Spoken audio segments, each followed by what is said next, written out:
Okay, चलो। अब 10th standard के लिए स्पेसिफिकली ये उनके लिए सेशन है।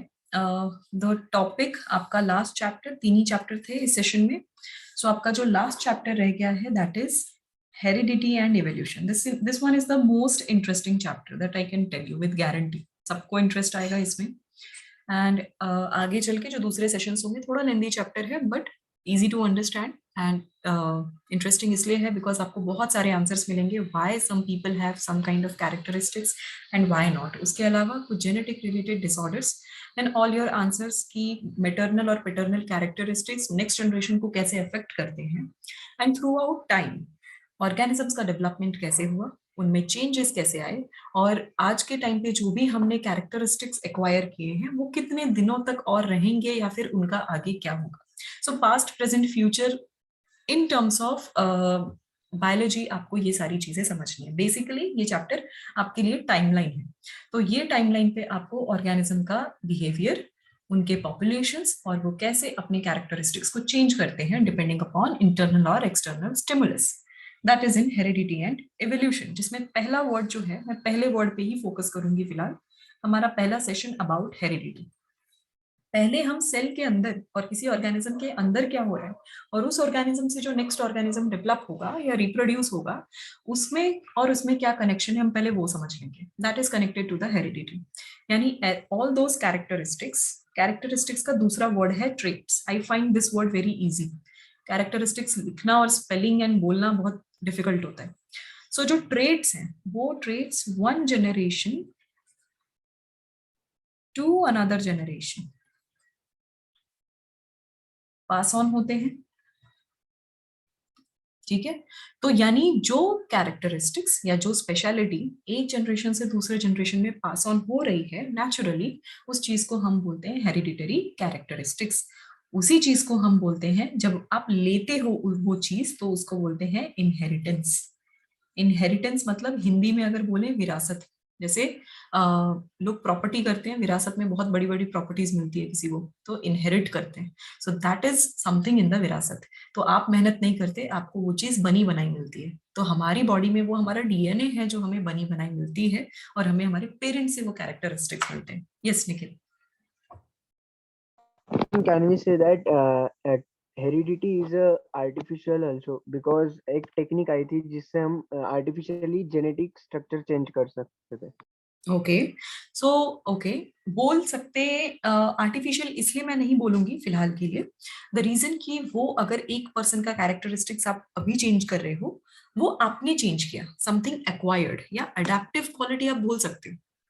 वो इवोल्यूशनरी का एक ऐसा एडेप्टिव क्वालिटी या फिर ऐसा टाइप ऑफ वेरिएशन, एक कॉन्सेप्ट है, अभी मैं आपको उसके 2 टाइप्स बताऊंगी, उसमें भले ही आप काउंट कर सकते हो। वेरिएशन मतलब कि चेंजेस, हमारी बॉडी में कोई चेंज आना, हमारे तौर तरीकों में कोई चेंज आना, या फिर कुछ हो गया उसकी वजह से अब ऐसा हम हो गए। जैसे फॉर एग्जाम्पल सपोज आप कोई ट्रीटमेंट ले रहे हो, उस ट्रीटमेंट की वजह से, for example chemotherapy, cancer treatment बहुत ईजी, बहुत वेल नोन है। दूसरी चीज, उसका जो रिएक्शंस है, उन रिएक्शंस की वजह से हेयर लॉस होता है, which everyone well aware of. And कभी कभी तो ऐसा होता है कि बहुत सारे पेशेंट्स लाइफ लॉन्ग कीमोथेरेपी पे रहते हैं और लाइफ लॉन्ग उनका हेयर लॉस रहता ही रहता है, क्योंकि बाल आ ही नहीं पाते, कंटिन्यूसली वो मेडिकेशंस पे ही हैं। सो दे हैव एक्वायर्ड, उन्होंने वैसा लाइफस्टाइल जीना एक्वायर कर लिया है without hair, they are not using it now. तो ये जो वेरिएशन हो गया, जो आपने कॉन्सेप्ट कहा, that is a part of variation, जो आर्टिफिशियली मेथड्स इम्प्लांट करके उस पर्टिकुलर इंडिविजुअल के बॉडी में डाल रहे हो। अब अगर उस पर्टिकुलर इंडिविजुअल का म्यूटेशन हो चुका है, यानी उसका जेनेटिक कैरेक्टरिस्टिक ही चेंज कर दिया है, और वो जेनेटिक अब उसके नेक्स्ट जनरेशन में आ गया बाय चांस, तब वो चीज हेरिडिटी हो जाएगी। तो again that will be natural. Understood? Concept समझ में आया? Yes ma'am. ओके, नाउ अब हमारे जो ओवरऑल ऑर्गेनिजम्स हैं, इनमें क्या है, जो ऑर्गेनिज्म का पॉपुलेशन है, अब इस पॉपुलेशन में जितने, मैम यस, फिर से रिपीट करोगे? आपने मुझे लेट ज्वाइन किया। ओके, बच्चे अभी जस्ट स्टार्ट ही किए, don't worry, I have just started. Okay. Okay, so introductory ही है, सो थोड़ा बहुत मैं पॉपुलेशन से रिलेटेड पहले बता देती हूँ। हेरिडिटी यानी हम कैरेक्टरिस्टिक्स के एक जनरेशन से दूसरे जनरेशन में पास होने के बारे में बात कर रहे हैं। अब ये जो कैरेक्टरिस्टिक्स पास हो रहा है, अभी इससे पुराने वाले सेशन में मैंने क्या बोला, यूनिसेलुलर एंड मल्टीसेलुलर ऑर्गेनिजम्स। तो यानी तरह तरीके की ऑर्गेनिजम्स हैं, तो उनका पॉपुलेशन मेंटेन करवाने के लिए एक प्रोसेस होता है विच इज रिप्रोडक्शन, जो आपने ऑलरेडी पढ़ा है। You know the purpose of reproduction, ताकि पॉपुलेशन मेंटेन हो सके। और उस पॉपुलेशन को मेंटेन इसलिए भी करवाया जा रहा है क्योंकि उसको जिंदा रखने के लिए हर सेल में एक स्पेशल टाइप ऑफ मॉलिक्यूल होता है, that is the nucleic acid. That nucleic acid is your DNA, और वही डीएनए आपका जेनेटिक मटेरियल है जिसमें कि उसका कैरेक्टरिस्टिक्स प्रेजेंट होता है उस ऑर्गेनिज्म का। तो reproduction and you can understand कि ये दोनों कैसे एक दूसरे से कनेक्टेड है। दूसरा जो मोड ऑफ रिप्रोडक्शन है वो आपको ऑलरेडी पता है, असेक्सुअल एंड सेक्सुअल, है ना। Asexual and sexual mode of reproduction आपको ऑलरेडी पता है। जब इतना आपको पता चल गया तो ये भी पता चल चुका होगा कि जब असेक्सुअल रिप्रोडक्शन होगा तो चांसेस हैं क्लोन बनने के, अपने पेरेंट की कॉपी ही तो बनेगा। तो ये महज रिप्रोडक्शन इसलिए हो रहा है ताकि उस ऑर्गेनिज्म का पॉपुलेशन एग्जिस्ट हो सके, वो एक्सटिंक्ट नहीं होना चाहिए। बाकी उनका बन क्लोन ही रहा है, कोई वेरिएशन नहीं आ रहा, so there will be zero variation या नो वेरिएशन कह लो। जब सेक्सुअल रिप्रोडक्शन के बारे में बात कर रहे हो, यानी मेल एंड फीमेल जो है उनके पॉपुलेशन में चेंजेस आ रहे हैं, क्योंकि मल्टीपल प्रोबेबिलिटी के साथ परम्यूटेशन कॉम्बिनेशन अब लगाना, वहां वैसे जेनेटिक इंफॉर्मेशन कंबाइन हो रहे हैं, मिसमैचेस हो रहे हैं, किसी का कुछ तो किसी का कुछ कंबाइन हो रहा है। तो अगर ऐसी चीज हो रही है तो उस चीज को हम बोलते हैं variation. So sexual reproduction actually brings variation in the population, इसीलिए वैराइटीज ऑफ कैरेक्टरिस्टिक्स मौजूद हैं। दैट्स व्हाई हम सब इतने अलग अलग दिखते हैं। हमारा हाइट, हमारा स्किन कलर, वॉइस, हमारे बेसिक बिहेवियर और some of the other qualities, everything is so different. क्यों डिफरेंट है जबकि हम सेम स्पीशीज हैं? तो वो इसलिए डिफरेंट है because of the sexual reproduction only. And sexual reproduction होता है तो आपको इसके पीछे का एक और कॉन्सेप्ट पता चल गया है ना, मियोसिस, पुराने चैप्टर का याद आ रहा है? मियोसिस में एक बहुत ही स्पेशल चीज थी, क्रॉसिंग ओवर या linkage, recombination, there are several words जो हमने यूज किया था। तो क्रोमोसोम्स जो थे वो रिकम्बाइन हुए थे, मिसमैचिंग हो गई थी उनमें, इसलिए भी होगा ताकि वेरिएशन हो पाए। अब ये जो वेरिएशन है पॉपुलेशन का, इसको दो पार्ट्स में डिवाइड किया गया है, यानी दो पार्ट्स यानी दो कैटेगरीज में कंसिडर किया जाता है। One variation is somatic variation. Somatic यानी अब इस केस में सोमैटिक का मीनिंग क्या है? Some of the characteristics which is acquired during lifetime। मतलब सपोज मैंने आफ्टर बर्थ अपनी लाइफ टाइम में कुछ एक्वायर किया, तो वो कैरेक्टरिस्टिक्स सोमैटिक वेरिएशंस होंगे।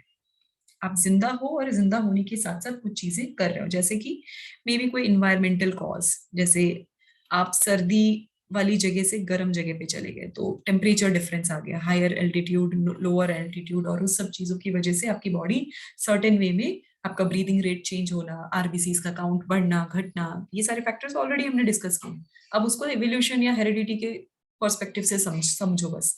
तो ये सब हो गए एनवायरमेंटल कॉजेस जिसकी वजह से बॉडी ने चेंज किया। So somatic variation, some of the variation is use and disuse of organ, जैसे कि organ failure, example kidney failure हो गया, वो पर्सन एक ही किडनी पे जिंदा है तो वो दो किडनी से एक किडनी पे आ गया, दिस इज द चेंजेस जो उसकी बॉडी ने एडजस्ट किए।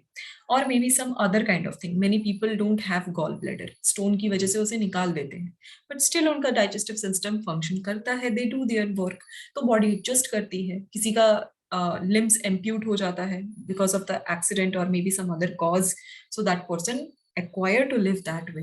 So this condition is somatic variation. Then जो दूसरी चीज है that is the germinal, जो दूसरा है cause that is the germinal। अभी germinal का मीनिंग क्या है? germinal means which you are inheriting, जो आपने अपने पेरेंट्स से कोई डिजीज या कोई डिसेबिलिटी या फिर कोई स्पेशल कैरेक्टरिस्टिक्स जो आपके पेरेंट्स में ही था, जैसे sixth finger, something which is neither a disability nor a special characteristics, बस अब है। तो ये सारी चीजें, इस टाइप की चीजें जब आप ले रहे हो तो वो चीज होती है इनहेरिटेड वेरिएशन या जर्मिनल वेरिएशन। ये क्यों होता है? उन्हीं पॉपुलेशन में होता है जो सेक्सुअली रिप्रोड्यूस होते हैं। अब असेक्सुअल का पूछोगे फिर कि वो लोग आज तक कैसे सरवाइव कर पाए, अगर उनमें कोई चेंजेस नहीं हो रहे, वो एनवायरमेंट के हिसाब से फाइट नहीं कर रहे, तो क्या हो रहा है उनमें? तो उनमें एक बहुत ही इंपॉर्टेंट चीज हो रही है, that is mutation. So after birth kind of somatic ही कह लो, बट उनके जीन्स अफेक्ट होते हैं। तो जैसे बैक्टीरिया हो गया, वो हाईली म्यूटेट होता है। वायरस का तो आप सुन ही रहे हो, कितने सारे म्यूटेटेड वेरिएशंस ऑलरेडी एग्जिस्ट कर रहे हैं। तो वैसे ही म्यूटेशन यानी उनका बर्थ के बाद उनके जेनेटिक मटेरियल्स में चेंजेस आना, that is the mutation. That's how they are surviving for so long, but that's why they are not responding to many of the drugs या मेडिसिन। तो जो मेडिसिन पहले जो बैक्टीरिया पे असर करता था अब नहीं करता, उसको बोलते हैं resistance. That word is known as resistance, something related to your previous chapter. But तो एंटीबायोटिक रेजिस्टेंस पूरा कॉन्सेप्ट है। I have done this project, मैंने इसके सर्वे रिलेटेड काम किया है, सो आई नो कि कितना बुरा सिचुएशन है। सो जो drugs 10 years before 20 years before जिस बैक्टीरिया पे काम करते थे, सक्सेसफुली बीमारी को ठीक करते थे, आजकल वो बहुत मुश्किल है। एंड दुख की बात ये है कि अभी हमारे पास कोई नए टाइप के एंटीबायोटिक्स भी डिस्कवर नहीं हो पा रहे, because it's very difficult to prepare something, some kind of molecules and then kill the bacteria or some organisms. ये बहुत difficult task होता है। So this is something related to population और उनसे उनके कुछ concepts। इतनी बात सबको समझ में आई? Yes, निखिल। मैम एक्चुअली में जब हॉस्पिटल में गया था तो डॉक्टर ने ये रेजिस्टेंस वर्ड यूज किया था। तो एग्जैक्टली उन्होंने बोला था कि ह्यूमंस में ज्यादा आ गया आफ्टर कोविड। तो क्या है एग्जैक्टली? रेजिस्टेंस मींस किसी के अगेंस्ट एक इम्यूनिटी बिल्ड करना, दैट इज रेजिस्टेंस। तो बैक्टीरिया ने अपने म्यूटेशन के थ्रू एंटीबायोटिक के अगेंस्ट रेजिस्टेंस बिल्ड किया है। अब हम कोविड पॉजिटिव हो गए, तो आफ्टर कोविड अटैक अब हम रेजिस्टेंट हो गए, हमारी बॉडी को आदत हो गई, तो हम रेजिस्टेंट हो गए against virus. That is the difference, यही इसका मीनिंग है। तो किसी के अगेंस्ट जाना उसको बोलते हैं रेजिस्टेंस। रेजिस्टेंस ग्रुप होते हैं कितने सारे, राइवलरी ग्रुप्स चल रहे होते हैं। कोई पॉलिटिक्स में भी आपने देखा होगा। So everyone is opposite against everyone, so they are resisting their motto या उनके aim. So that is why resistance हम यूज करते हैं word. Okay, shall I change the slide now? Yes. Okay, अब ये सारी चीजों में कुछ इंपॉर्टेंट चीज है, कुछ इंपॉर्टेंट लोग हैं, उनके बारे में पढ़ेंगे। The very important person, father of genetics जिनको बोलते हैं, ग्रीगर Mendel. He was the person जिन्होंने एक्चुअली सारे कॉन्सेप्ट्स फर्स्ट टाइम जिन्होंने नोटिस किया कि ओके, जनरेशन टू जनरेशन कुछ तो है जो ट्रैवल कर रहा है, तभी वो पर्सन अपने प्रीवियस जनरेशन का कैरेक्टरिस्टिक कैरी कर रहा है। दूसरी चीज उन्होंने ये भी कहा कि जो कैरेक्टरिस्टिक्स होते हैं वो पेयर में होते हैं। थोड़े बाद में इनके बारे में पढ़ते हैं, उससे पहले let's understand about the DNA. जब इतना पढ़ लिया, न्यूक्लिक एसिड पता है, nucleic acid is responsible for the inheritance, तो वही डीएनए के बारे में थोड़ा सा समझ लो। अभी जो मेन डीएनए है, इसी के पास सारे के सारे कैरेक्टरिस्टिक्स हैं। अब ये जो कैरेक्टरिस्टिक्स होंगे, ये थ्रू आउट डीएनए कैसे प्रेजेंट होते हैं? Imagine this is one DNA, इसका एक सेगमेंट है, तो इस सेगमेंट में इनका एक स्मॉल सेक्शन होता है, डीएनए का एक स्मॉल सेक्शन होगा जहां पे एक सर्टेन कैरेक्टरिस्टिक्स होगा। Imagine this is one section which is responsible for your eye characteristics, आपके आइरिस का कलर में। तो ये जो सेक्शन है which is responsible for certain characteristic, that is known as gene. तो section of DNA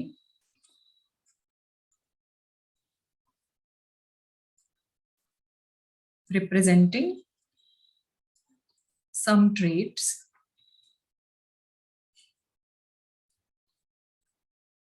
is called gene.